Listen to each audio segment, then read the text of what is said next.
A western community is grappling with the aftermath of a flash flood that swept through properties and homes.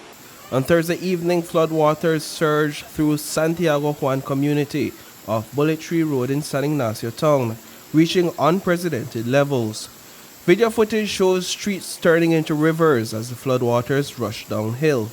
Today, a creek in the area stands as a stark reminder of the massive volume of water that came with the flash flood. It rained for about probably 3 to 4 hours before I come out, and I say that I'm there as high as nearly across the road there.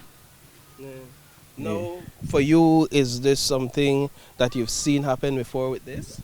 Well, not really. I not see it reach so high yet. According to Chief Meteorologist Ronald Gordon, the area received the largest volume of rainfall in the country associated with Tropical Storm Sara. The western part of the country, where the flooding was reported last night, received the highest accumulation, with rainfall totaling up to about almost 4 inches. Bullet Tree Falls recorded 94.8 millimeter, 96.6 in Santa Elena. And most of this occurred during that time of the heavy rainfall, resulting in flash flooding in those areas. Naibe Morales was unable to save any of her household items as the floodwaters came rushing down the creek next to her home. She sought refuge inside an abandoned elevated wooden structure in front of her house. She recounted the frightening ordeal when the flash flood took her washing machine downstream.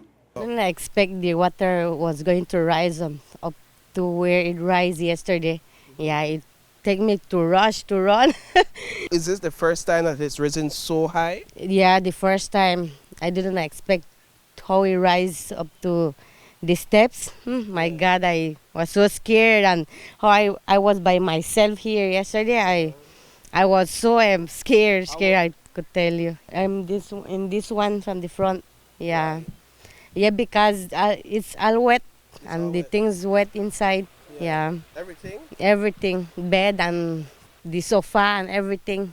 Yeah, before I come back it's too heavy for me to back it, so it have to stay right there. Chief Hydrologist Tenil Hende explains what led to the flash flood. What we determined happened is that, recall earlier this week, there was about 14 inches of rainfall that was received in the Maya Mountains in 2 different spurts. I can't recall it exactly, but that was received overnight. And then we received additional rainfall between yesterday morning and this morning. So what you're seeing is an accumulation of these floodwaters making their ways down these streams. They will not all come down at once. They will come down in waves according to the bank full stage. And bank full means that the river cannot take anymore. And when it cannot take anymore, then it will basically flow overland or travel very rapidly down the system. Thankfully, no lives were lost in Thursday evening's flash flood. Today, residents were busy preparing for the upcoming rains, as Tropical Storm Sara is expected to make landfall south of Belize on Sunday. Despite the forecasted landfall, the rain is expected to continue over the next several days. In terms of rainfall forecast, this is the 48 hours accumulation forecasted from 6 this morning until 6 on Sunday morning, indicating that we can still expect at least another up to about 10 inches of rainfall, mostly over the south according to this model. From this system, again, I will caution, it's just a model. We saw what occurred yesterday in the San Ignacio Santa Elena area, where we had significant rainfall. The National Emergency Management Organization says it has deployed a team into the affected areas in the Cayo district to assess damages. What are the concerns for you all, if any at all, given that the rains are going to continue? Well, from what time I hear, I want hurricane may come.